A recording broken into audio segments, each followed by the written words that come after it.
anyways. So you've got your hypothalamus, and then on top of that you've got some circuits that deal with memory and emotion. So I'm going to run you through the hippocampus and the amygdala relatively quickly. So this is a theory that was basically put together by Sokolov, who was a Russian neuropsychologist back in 1962, but it's a variant of a theory that Norbert Wiener developed back in the 40s. So here's the idea. You wander through the world, and if you're in a place that you know, your memory systems, the hippocampus looks inside your memory systems to see what it is that you want to have happen based on your understanding of the world. Okay? So you're in a motivated state, but you have certain expectations that make sense within that state. So the hippocampus is watching what you think is going to happen. But remember, that's motivated, it's not just expectation. And then the hippocampus is also looking at the world.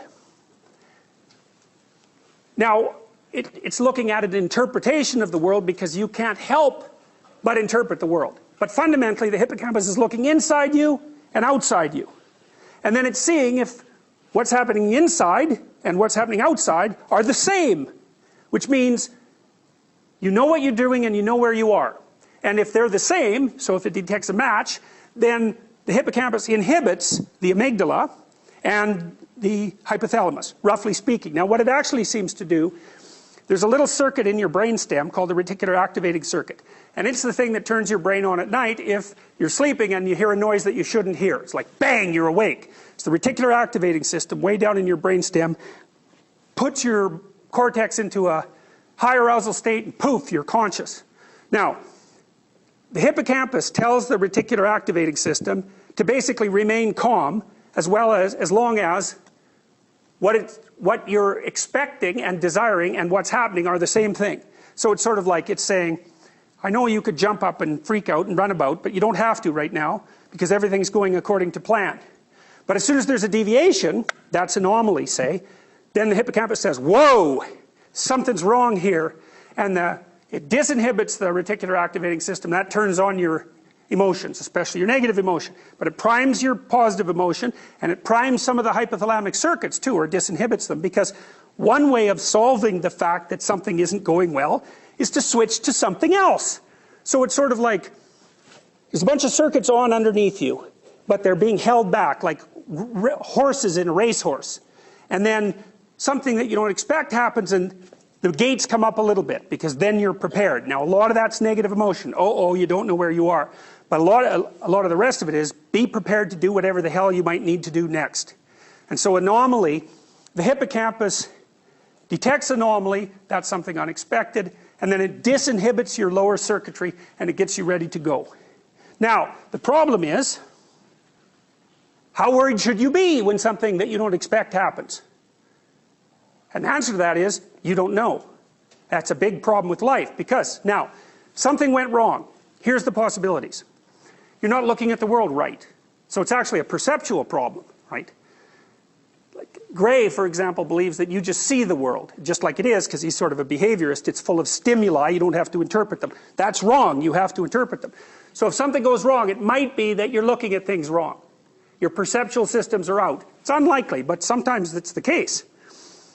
But forget that. Let's say that you're looking at the world correctly, and your inferences about what went wrong. What went wrong isn't a consequence of you misperceiving. It's a consequence of some stupid problem with your stupid plan. The problem is you don't know where the error is located. And that's why I think there's temperament. Sometimes if something unexpected happens, you should really freak out. Other times you should ignore it. But you can't tell which of those is true right away. So what happens is there's a distribution. When a little thing happens, some people really get upset about it, and other people hardly care at all. And sometimes the people who get really upset about it are right, and sometimes the people who don't care at all are right. And that's why there's variability in neuroticism. Okay, now, what you do when you're exploring is you start to decompose your plan, right? If you can manage it, if you're not so, like, gripped by anxiety that you're paralyzed, then you go into your plan and you think, well, am I a complete loser, or is it some micro thing that's gone wrong? And then you can start to decompose it and reconstruct your plan.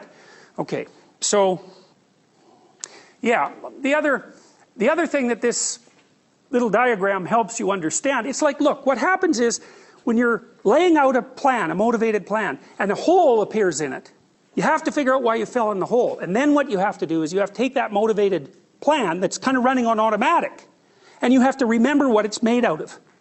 And so what opens up underneath you when you've made a mistake is the complexity of the plan. And then also, potentially, the complexity of the world on the off chance that you misperceived it, right? Someone might say, you're not understanding me properly. You know, maybe there's something wrong with you that's interfering with the perception. And then you have to do this massive search to try to figure out where the error lies. Now, part of the reason I believe that people stick to their beliefs so hard is because people don't like it when a hole appears in one of their big abstractions. Right? So they've got these high order representations of the world that are shorthand ways of representing something. They're sort of like axioms of faith.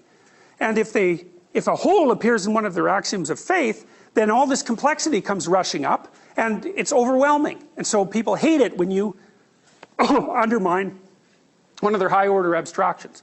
And so I think I told you this before, don't do that in relationships. Right? It's best not to do it to yourself as well. I'll stop with this. These are medusas. And what happens when you see the medusa? Okay, so what might that mean? You bet, it's a prey response. And so that's the sort of thing that occurs when you're moving towards your goal in your frame and the bottom drops out. It's like, uh-oh, what's there? You don't know. So what's the logical first response? Well, if you're high neuroticism, it's going to be this. You're going to freeze. And then, and only then, if nothing else terrible happens to you, you'll start to relax a bit, and then maybe you'll start to investigate the structure of your plan, and maybe you'll start to investigate the structure of the world. And then, from a constructivist perspective, say, once you start to do that, you gather information from the world, and then you remake your plan, and you remake your conception of the world, and then you can move on. So you do that under the guidance of the positive and the negative emotions. Okay, that's good. We'll see you Tuesday.